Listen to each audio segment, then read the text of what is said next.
Well, as you can tell, the holiday season is upon us, and it's not only getting prepared for the holidays, but at the same time, we're also walking over to our thermostat to get a little bit warmer. Today, I want to talk about a few things, how to prepare for the heating season. I got something through hello@tri-county-inspectors.com about really 4 topics: insulation, air filtration, and thermostat, and radiant heat. So I'm going to touch on all those today. So let's talk about insulation first. Remember when you were a child and your parents would say, "Hey guys, what do you want for Christmas?" And you wanted the red wagon with the wood slats, or you wanted the Barbie doll. As I'm doing inspections today, and people are older, I say, listen, ask your parents for insulation. It's the gift that keeps on giving. And it's one of those things where, as a home inspector, I'm looking to see how I can save money for my clients. I can't help anyone with their mortgage, but I can help them with their energy costs. And so when I look into someone's attic and I see 3 inches or 6 inches or 9 inches of insulation, today's new homes get up to 15 inches of insulation. And I tell my clients, you're looking at a 2-year payback for that investment. So insulation is still fairly inexpensive. It may cost you $2,000 for a standard home, but if I can save you $1,000 a month between heating and cooling costs, it's well worth it. So if you have a moment, pop into your attic and take a look and see what you have. Today, most people aren't putting the insulation in themselves. They're calling a contractor and they're having it blown in. So you will see instantaneous comfort that night once you re-insulate. So that's one of your best investments that actually does keep on giving. Now, I want to take you over to a thermostat. Now, the second way that you can save on your energy costs is by buying an appropriate thermostat. This is a Honeywell T6. We like this one because it's Wi-Fi capable. So in other words, if we're away and the airplane lands, we can actually set our thermostat via the smartphone. And I have one of these at the shore too. So the other day, I said to my wife, I said, we should put the heat on at the home because temperatures are starting to drop. So she was able to do it in about 30 seconds. Now, they also make a Honeywell T5, but not Wi-Fi capable. Cost-wise, about $150. It's cheap. The other thing, too, is make sure you know where to mount it. The thermostat should be about 5 feet off the ground.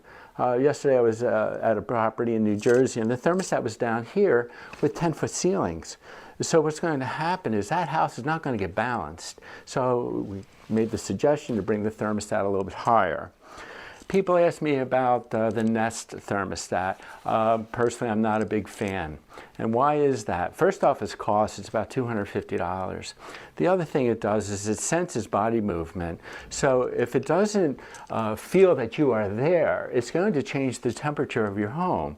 And especially during the summer months, because during the air conditioning season, you want to keep the fan switch on the on position, where for heating, you want to keep it on auto.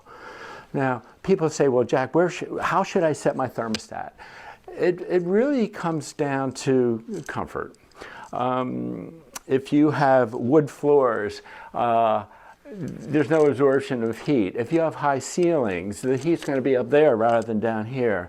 So most people tend to be happy between 68 and 72. Sometimes our women tend to be a little bit more cold-blooded. I hope I said that right. But they tend to be chillier than men. So you have to find that comfort level. But at the end of the day, set it and leave it. Now, one more thing I want to go back to the Nest thermostats is that I have to do certain protocols. I have to make sure my safety switches work, the blower door safety switch, mechanical switch, etc. If I hit any more than 2 safety switches, then that thermostat needs to be rebooted. Now I've got a seller who's upset because they have to get back on their computer or whatever they had, whatever device they're working on, and then reset it. So again, for cost, stick with the Honeywell T6. Now, let's talk about filtration. Now, our third topic of discussion today is about filtration, and this is something that we kind of really take for granted because the heating equipment's in another room or it's in the basement, and how often do you really visit it? The best way I can associate this is during the COVID era, where we all had to wear masks. And you cover your mouth like this, and after a while it started to get uncomfortable. And it's the same thing with the filter. The more this stays in, the dirtier it becomes and the more blockage that occurs, and it's making the system strain. So I have something that I lovingly call a BAF. It's a big filter. And the reason for this is that this gets replaced every 6 months. And it's better than the 30-day filter, and it's even better than that 90-day pleated filter. Now the thing is, it takes up a lot of room, but your heating contractor can get flexible. Normally, our filter is down here, but I had them put it up here because it made it work. Now these run about $40 for a set, so you can get 2 for $40. But if you have allergies in your family, definitely put in one of these. Cost-wise, about $250 once installed.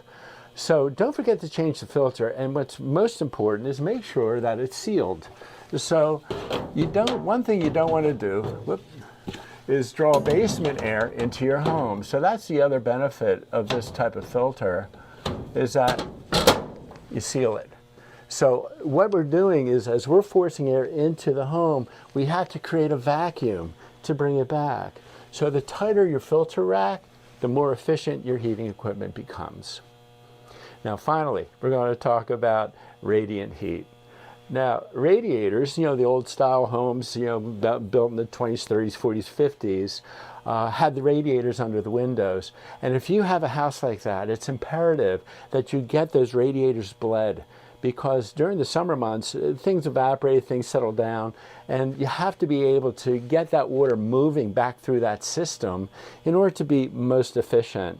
Most people bleed their radiators in August or September, because by October, we're going to be ready to walk back to that thermostat and turn the heat on.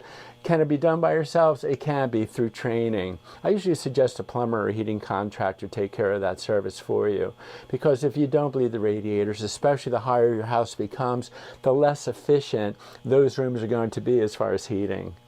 So if you like the comments, please push the button below.